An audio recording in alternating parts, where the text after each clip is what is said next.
फिर आका चले, फरमाते हम आगे बढ़े, पहले आसमान पे गए, दस्तक दी दरवाजे पे, अंदर से आवाज आई, कौन? कहा जिब्रील। जिब्रील हूं, आपके साथ कौन है? कहा मोहम्मद अरबी सल्लल्लाहु अलैहि वसल्लम। आज उन्हें बुलाया गया है? हाँ। अरे पहले ही से तो चर्चे, पहले ही से तो चर्चे, फिर ये क्यों पूछा जा रहा है? इसलिए पूछा जा रहा है गोया आज जिब्रील महबूब के साथ आएंगे तो दरवाजे खुलेंगे। और फिर जिब्रील तो रोजाना आते जाते हैं ना, आज ये दस्तक क्यों? दस्तक क्यों? हमारे सूफिया ने लिखा है दस्तक इसलिए है कि जिन दरवाजों से फरिश्ते जाते थे वो दरवाजे और थे, और जो हुजूर के लिए बनाया गया था वो दरवाजा और था। यानी आसमान में कई दरवाजे हैं, लेकिन एक दरवाजा मखसूस मेरे नबी के लिए बना था कि जब मेराज पर हबीब को बुलाएंगे तो इसी दरवाजे से बुलाएंगे, और महबूब इसी, तो ये महबूब के लिए मखसूस दरवाजा था, किसी और के लिए खुलना नहीं था। दरवाजा खुला, हुजूर कहते हैं हम अंदर गए, अब जल्दी जल्दी चलते हैं, 10 बजे का टाइम था, 10:15 होता, जल्दी जल्दी चलते हैं। कल भी, लेकिन कल हमने रखा था मेराज के बाद क्या हुआ ये बयान ही नहीं होता, तो कल के लिए हमने रखा था। कल भी इंशाल्लाह, चूंकि हालात थोड़े नाजुक है, तो कल भी हम यही करेंगे कि इशा की जैसी नमाज हो जाएगी, एक नाज शरीफ के बाद बयान शुरू कर देंगे। तो अगर आप सोचेंगे कि 10 बजे बयान शुरू होगा, तो ऐसा नहीं होगा, एक नाज शरीफ होगी फौरन बयान शुरू हो जाएगा कल भी। तो मैं बात अब समेटने लगा हूं, जल्दी जल्दी से हम चलते हैं। फरमाते हम पहले आसमान पे गए तो वहां फरिश्ते थे और एक बुजुर्ग बैठे हुए थे, तो मुझे जिब्रील ने कहा हुजूर इनको सलाम करें, ये आदम अलैहिस्सलाम है। तो मैंने सलाम किया, तो मैंने जब सलाम किया अस्सलाम अलैका, तो उन्होंने जवाब दिया वालैकुस्सलाम या इब्न सालेह, ऐ मेरे साले बेटे, व नबी सालेह, या इब्न सालेह व नबी सालेह, ऐ सालेह बेटे और साले नबी, आप पर भी सलाम। जवाब दिया। फिर वहां पर फरमाया आपने, दाईं तरफ नूरानी रूहें थी और बाईं तरफ मैली मैली रूहें थी, इधर देखते तो खुश होते थे, इधर देखते तो गमगीन होते थे। मैंने पूछा ये क्या है? अब हुजूर ये क्यों पूछते हैं? अब यहां भी कुछ लोग कहते हैं देखो नहीं मालूम था तो पूछा जिब्रील से, अब आप ही को सब मालूम है कि हुजूर को क्या मालूम है क्या नहीं मालूम है, तो अब आप बातें करते ही रहे। फिर अल्लाह ताला क़यामत के दिन फिर आपको खड़ा करेगा अपनी अदालत में, तो फिर मैं कोई जिक्र उनका नहीं करता, लेकिन ये जरूर कहता हूं क्यों ये ऐसी बात करते हैं हुजूर को। अरे मेरे अजीज, हुजूर अलैहिस्सलाम ये जो बार बार पूछ रहे हैं ना, इसलिए पूछ रहे हैं। मैं पूछूंगा तो जिब्रील बताएंगे, जब बताएंगे भाई, अगर हुजूर अलैहिस्सलाम खामोशी से आगे बढ़ जाते कि मुझे मालूम है, तो बोलो आज मैं ये बयान कर सकता था, कोई किताब में लिख सकता था। हुजूर पूछे जा रहे हैं, जिब्रील अलैहिस्सलाम बयान किए जा रहे हैं, और फिर रिवायतें बनती जा रही। ये भी तो तकलीफ है ना कि हदीस में नहीं आया, और हदीस में आया तो फिर कहते जिब्रील से पूछा क्यों? और पूछा तो ही हदीस में आया ना, जो नहीं पूछा तो वो हदीस ही में नहीं आया। आगे अभी बताऊंगा क्या क्या नहीं आया, और जो नहीं आया अभी तक उसमें सर फोड़ रहे हो, सभी सर फोड़ रहे हैं, कोई कुछ नहीं बता पा रहा है। जो नहीं आया हदीस में नहीं बता पा रहे हैं, इतना अल्लाह ने भी फरमा दिया, नहीं बयान किया ना। फ़अौहा इला अब्दिही मा औहा, हमने जो बातें करनी थी अपने महबूब से कर ली, नहीं बयान किया, नहीं बयान किया, नहीं बताया। फिर तो इसलिए हुजूर ने जो पूछ लिया उनका एहसान है कि अगर न पूछते तो हम किस तरह बयान करते। तो फिर आगे बढ़े दूसरे आसमान पे, फिर दूसरे आसमान पर पहुंचे तो फिर वहां हमारी मुलाकात दो खालाजाद भाइयों से हुई, हजरत ईसा अलैहिस्सलाम से और उनके खालाजाद भाई हजरत याहया अलैहिस्सलाम से। फरमाया दोनों जवान हैं और ऐसा लगता है जैसे अभी नहा के निकले हैं। हुजूर ने पूरा होलिया बयान किया, अभी नहा के निकले, उनकी जुल्फों से पानी के कतरे ऐसे टपक रहे थे, वो चांदी के मोतियों की तरह, खड़ा खड़ा नक्शा फरमाया। और दोनों थे वहां पर, बड़े पाकीज़ा सुथरे जवान थे। फिर उनको हमने सलाम किया, उन्होंने भी हमारा इस्तकबाल किया। फिर तीसरे आसमान पर पहुंचे, वहां हमने बहुत खूबसूरत नबी को देखा, वो हजरत यूसुफ अलैहिस्सलाम थे। यूसुफ अलैहिस्सलाम की जियारत वहां पर की। फिर उसके बाद फरमाया हम चौथे आसमान पर पहुंचे। चौथे आसमान पर पहुंचे तो वहां हमने हजरत हारून अलैहिस्सलाम को देखा, उनको सलाम किया। फिर उसके बाद कहा हम पांचवें आसमान पर पहुंचे तो हम माफ कीजिएगा, हम चौथे आसमान पर पहुंचे तो हजरत इदरीस अलैहिस्सलाम की जियारत की, उन्हें सलाम किया। फिर पांचवें पर पहुंचे तो हजरत हारून अलैहिस्सलाम की जियारत की, उन्हें सलाम किया। छठे आसमान पर पहुंचे, हजरत मूसा अलैहिस्सलाम मिले, उनको सलाम किया तो वो रोने लगे, देख कर रोने लगे, कहने लगे ये जवान मेरे बाद आया, क्या मर्तबे पाया, ये जवान मेरे बाद आया, क्या मर्तबे पाया कि इसकी उम्मत सबसे ज्यादा जन्नत में जाएगी, इसके पैरोकार सबसे ज्यादा होंगे। अल्लाह ने इसको क्या शान अता की।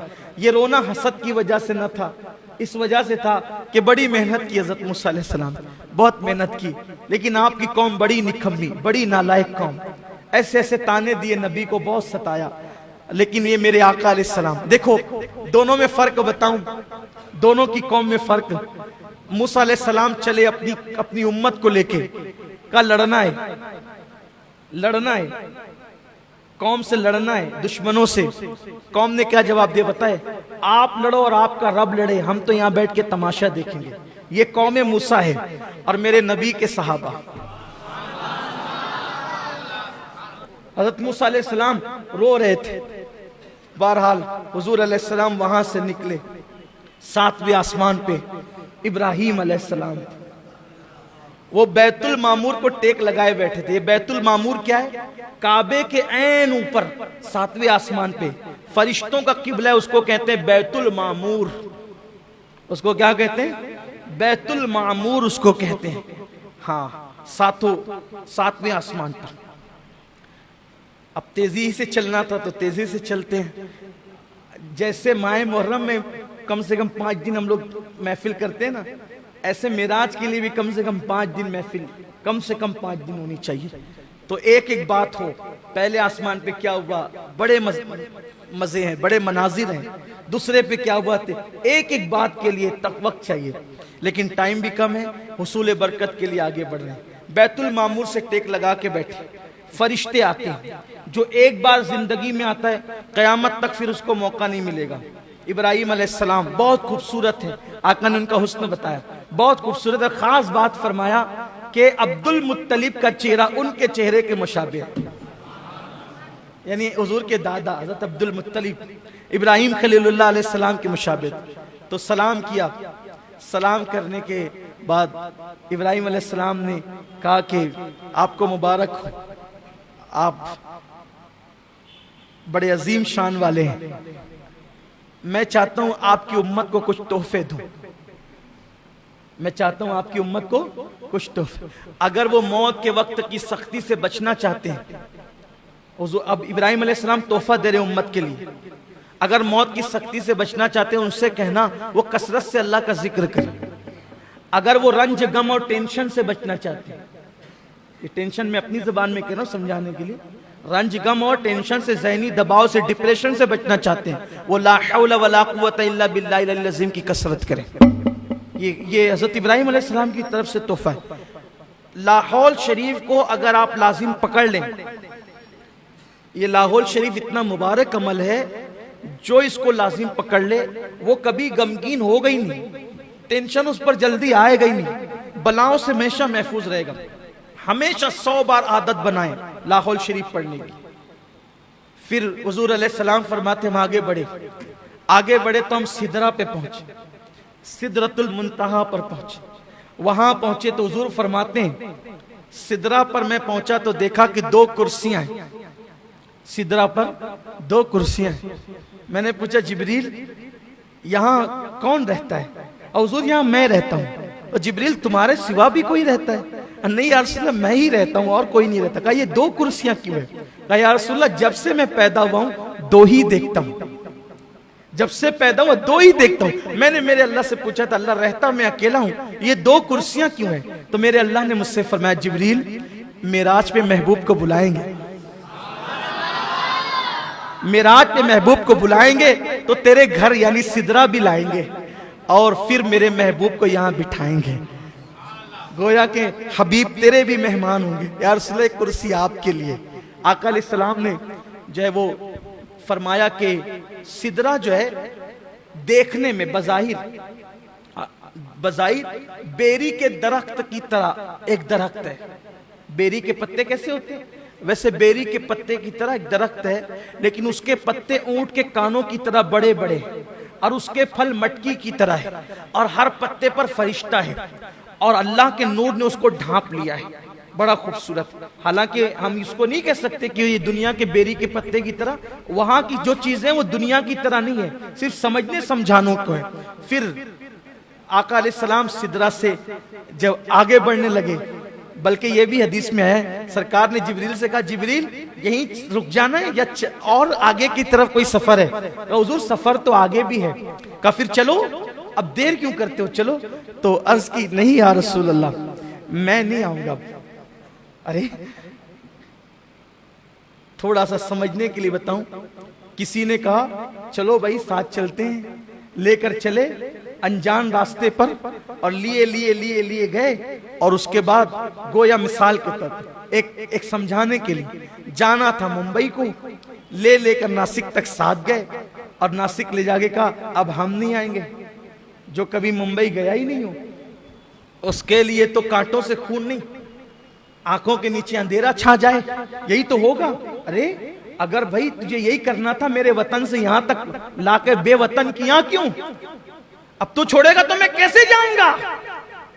यही तो है, अनजाना रास्ता हो तो यही होगा, कभी गए नहीं हो तो यही होगा। मगर कुर्बान हुजूर ने ये नहीं कहा अब मैं कैसे जाऊं, मेरे लिए तो अनजान है नहीं, इसलिए कि आना जाना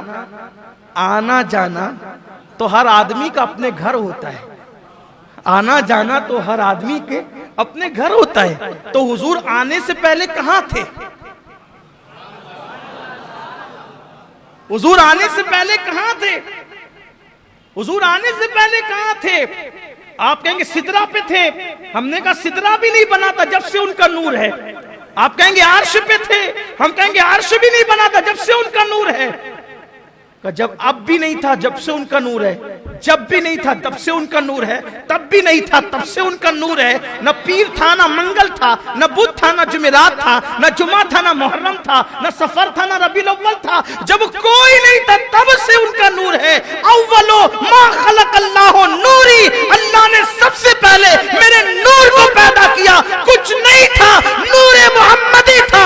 तो वो नूर था कहां? अल्लाह के कुर्ब में था। कहां था? कहां था? अल्लाह के कुर्ब में था। तो कुर्ब से आया तो कुर्ब की तरफ जा रहा था,